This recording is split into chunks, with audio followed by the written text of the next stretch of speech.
ইয়াংওয়ান corporation একটি বিশ্বখ্যাত দক্ষিণ কোরীয় মাল্টিন্যাশনাল টেক্সটাইল এবং পোশাক প্রস্তুতকারক প্রতিষ্ঠান যা মূলত এর আউটডোর পোশাক এবং অ্যাক্সেসরিজের জন্য পরিচিত। ১৯৭৪ সালে দক্ষিণ কোরিয়ার সিউলে কিহাকসাং এটি প্রতিষ্ঠা করেন। শুরুতে কোম্পানিটি ইউরোপীয় বাজারের জন্য ডাউনফিল্ড জ্যাকেট এবং স্কি স্যুট তৈরি করত। কোম্পানিটি তার কার্যক্রম পরিচালনায় ৫টি মূল মান অনুসরণ করে: সততা, শ্রেষ্ঠত্ব, চপলতা, দায়িত্বশীলতা এবং একতাবদ্ধতা। বিশ্বজুড়ে এদের ৯০,০০০-এর বেশি কর্মী রয়েছে এবং বার্ষিক আয় $৩ বিলিয়ন মার্কিন-ডলারেরও বেশি। ১৯৮০ সালে ইয়াংওয়ান বাংলাদেশে প্রথম বিদেশি বিনিয়োগকারী হিসেবে পোশাক কারখানা স্থাপন করে। তারা বাংলাদেশে প্রথম নারী কর্মীদের কারখানায় নিয়োগ দেওয়া শুরু করে। সম্প্রতি ইয়াংওয়ান বাংলাদেশ থেকে $১ বিলিয়ন রফতানির মাইলফলক অর্জন করেছে, যা বাংলাদেশে কোনো বিদেশি শিল্প গ্রুপের জন্য প্রথম। বাংলাদেশে ঢাকা এবং চট্টগ্রামে এদের ৭২,০০০-এরও বেশি কর্মী নিয়োজিত রয়েছে।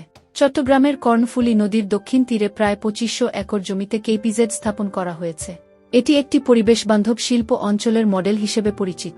এই জোনের মোট জমির ৫২% সবুজ এলাকা ও জলাশয় হিসেবে সংরক্ষিত রাখা হয়েছে।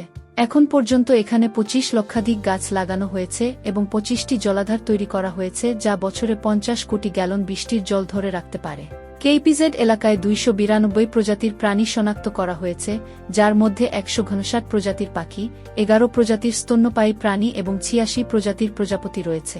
এখানে বাংলাদেশের বৃহত্তম রুফটপ সোলার প্যানেল প্রকল্প রয়েছে, যা বর্তমানে ৪০ মেগাওয়াট বিদ্যুৎ উৎপাদন করে এবং এটি ৬০ মেগাওয়াটে উন্নীত করার পরিকল্পনা রয়েছে।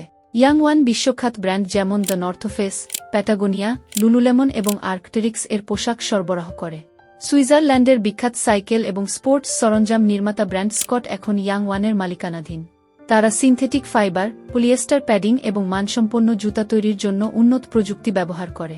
চেয়ারম্যান কিহাক সাংয়ের দ্বিতীয় কন্যা রায় ইউন সাং বর্তমানে গ্রুপের ভাইস চেয়ারম্যান এবং হোল্ডিংসের সিইও হিসেবে দায়িত্ব পালন করছেন এবং তাকেই পরবর্তী উত্তরাধিকারী হিসেবে বিবেচনা করা হচ্ছে। কেইপিজেডে একটি ৫০০ শয্যার হাসপাতাল, মেডিকেল কলেজ এবং নার্সিং কলেজ নির্মাণের কাজ চলছে। এছাড়া একটি টেক্সটাইল ও ফ্যাশন কলেজ স্থাপনের পরিকল্পনাও রয়েছে। হাইটেক পার্ক স্থাপনের মাধ্যমে সফটওয়্যার এবং শিল্প ডিজিটালাইজেশন খাতে $২০০ মিলিয়ন বিনিয়োগের পরিকল্পনা নিয়েছে কোম্পানিটি। ইয়াংওয়ান কর্পোরেশন শুধুমাত্র একটি ব্যবসায়িক প্রতিষ্ঠান নয়, বরং এটি টেক্সি উন্নয়ন এবং পরিবেশ সংরক্ষণের এক অনন্য উদাহরণ।